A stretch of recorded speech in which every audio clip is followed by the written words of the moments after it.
Welcome to CommercialDrones.fm, the podcast that explores the commercial drone industry, the people who power it, and the concepts that drive it. I'm your host, Ian Smith. Hey, and welcome to CommercialDrones.fm. Today I'm going to let you in on a little secret that most of you probably don't know about. It's fairly commonly known among pilots of manned aircraft, and I've even had to do this myself one time, which I'll tell you a little bit more about later. But come August 28th or 29th, whenever the new FAA Part 107 rule is officially enacted, you might be a new commercial drone pilot in the US, and this tip might help you out if you screw up. So today, we'll let you know how to get an FAA get-out-of-jail-free card. It's something called the Aviation Safety Reporting System. The website is asrs.arc.nasa.gov. So this report is actually known as an ASRS report, or commonly referred to more often as a NASA report. It's a confidential, voluntary, and non-punitive report. So just a quick caveat before we jump in here. Aircraft accidents, not incidents, accidents, should not be reported on this form, and those events should actually be filed with the NTSB, the National Transportation Safety Board. That's required by NTSB Regulation 830.5. So first of all, what is a NASA report? Let's get into the meat and potatoes of this because we really want to let you guys know how to get this quote-unquote get-out-of-jail-free card. So in 1976, the government decided to appoint an agency independent from the FAA to administer a program that would allow pilots, mechanics, air traffic controllers, and anyone else to report airspace, airworthiness, and other regulatory problems with impunity, meaning without consequence, for lack of a better term. The National Aeronautics and Space Administration, NASA, was assigned the task because of its expertise in all things aviation. So this may save you from a certificate suspension or other FAA sanction. And when used properly, it can be used as a get-out-of-jail-free card. Although we have to throw all kinds of caveats in here because this is not something that can completely excuse you from any accident or huge mistake that you make. So NASA created the ASRS, or the Aviation Safety Reporting System, and the program is designed to analyze and correct problems while guaranteeing anonymity. The form is called ARC-277B, and it offers pilots limited immunity from penalties or certificate suspensions in a pretty broad range of circumstances. And specifically, this is the part to pay attention to. Here are kind of the requirements. You'll be protected if the violation was inadvertent and not intentional, so dumb mistakes do qualify. Number 2, the violation did not involve a criminal offense, an accident, or an action that disclosed a lack of qualification or competency. Number 3, you have not been found responsible for a previous violation within the past 5 years. And number 4, that you can prove that a NASA report was filed within 10 days of the incident in question. So it's important to note, Section 91.25 of the Federal Aviation Regulations prohibits reports filed with NASA from being used for FAA enforcement purposes. That is pretty crazy, but there is a purpose behind all of this. So why is this even allowed? Why does the FAA even let you do this? So the ASRS system captures and analyzes the reports to then disseminate the vital safety information that they've gleaned from them to the aviation community. So through all of these reports, they go ahead and they analyze them and then disperse the information to the community. And since the commercial drone industry is going to be fairly new, this is potentially going to cause a large influx of these. And the point, though, is to make sure that after you file this, you are a lot more cognizant of what you did wrong, so you won't do it again. So the NASA report examines every aspect of the incident: the time, the date that it occurred, your pilot certificate number and your experience level, the weather, the altitude that it occurred at, location, how many and what type of aircraft were involved, the airspace you were in, and the general flight characteristics. So I'll go ahead and link that up on the website here. So having a NASA report on file isn't exactly a free pass, however. It doesn't mean that the FAA can't still find you in violation of one of the other federal aviation regulations and put the offense on your record.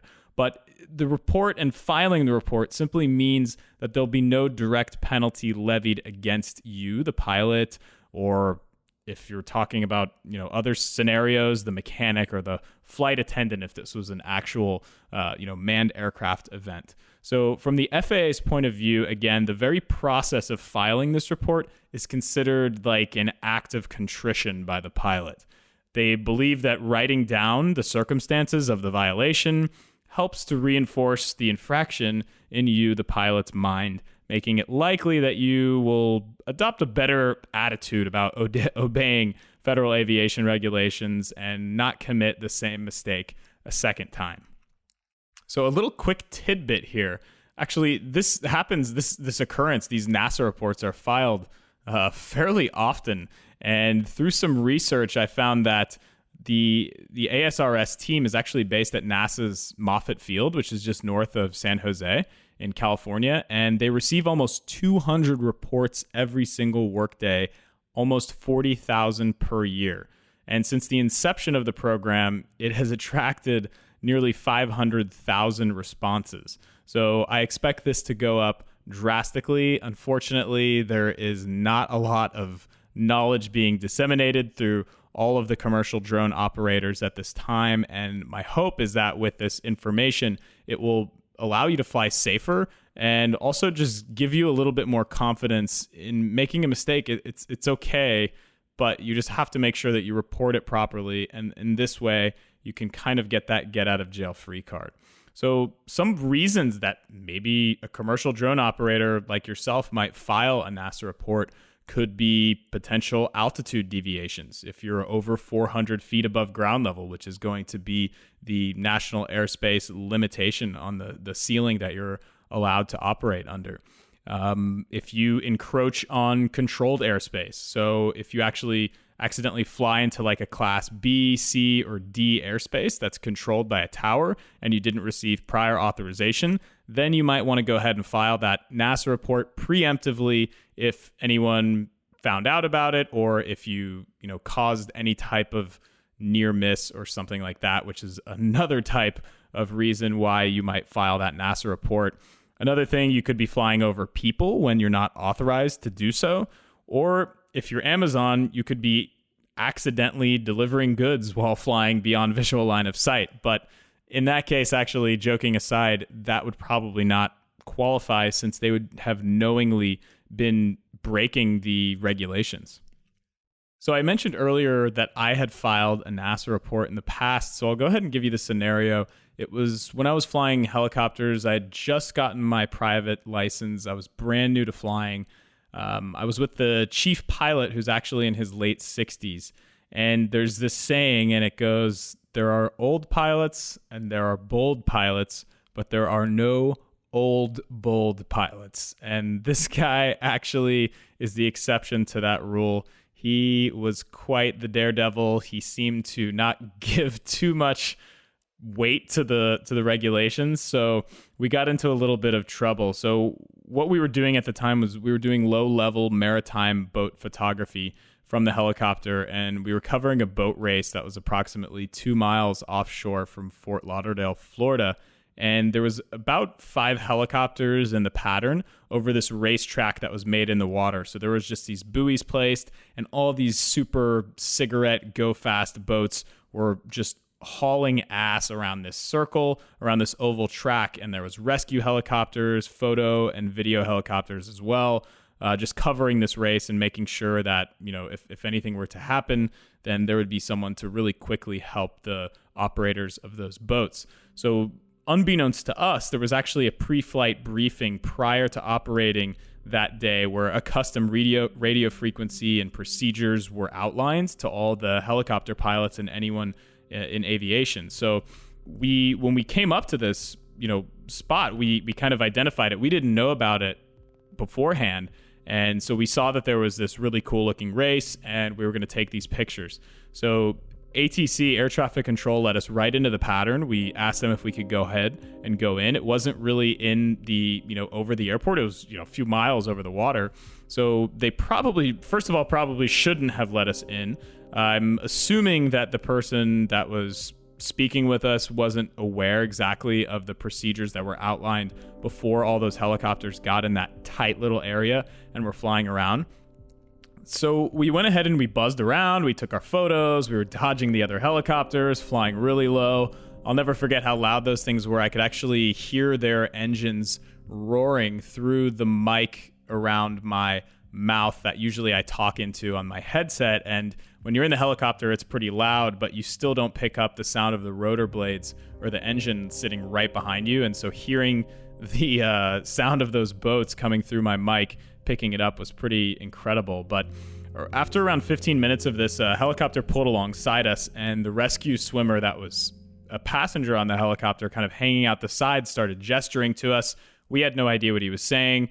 We were on the frequency of the tower the whole time, and we get the radio frequency of the tower, and we get a call from air traffic controller. Helicopter 807 November Alpha, you're going to have to depart the area. So my old chief pilot argued for a bit. Then he finally decided to obey, and we left the area with our very pissed off helicopter escort making crude gestures to us. And I had the camera in my hands at the time, so I didn't know what else to do. I was just looking at him from the passenger seat, so I just started taking pictures of him. And so there's kind of a funny set of pictures I'll never really share outside of this. But this was definitely not a safe scenario. Me being a new pilot at the time, I was kind of just listening to whatever the chief pilot said. Much older guy, thousands of flight hours, and he was the PIC of the flight. He was the pilot in command. So later on, after we landed and we got back home to Lantana Airport, I told my current instructor at the time, I was working on my commercial pilot certificate, about this, and he told me all about the NASA reports and strongly suggested that I submit one because ATC had our helicopter, our registration number, our tail number, and I went ahead and I went through the process, and I wasn't really familiar with it at the time. But in the end, I submitted the report. The agency, NASA, ASRS, went ahead and contacted me. They sent me a receipt of the report, proof that I had sent it within 10 days of the incident, and that was that. They sent me, I believe, an email or a letter thanking me for the report, and I never heard anything else.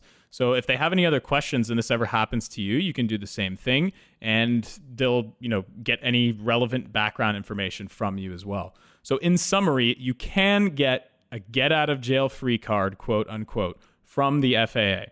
It's called the Aviation Safety Reporting System, or the ASRS. The website is at asrs.arc.nasa.gov.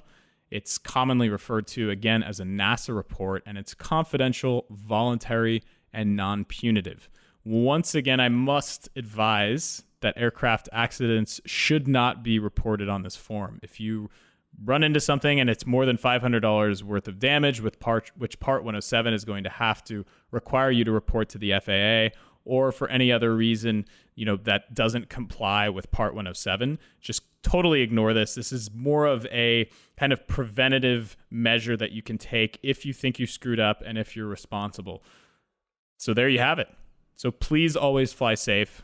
This information is not intended to help you skirt the rules.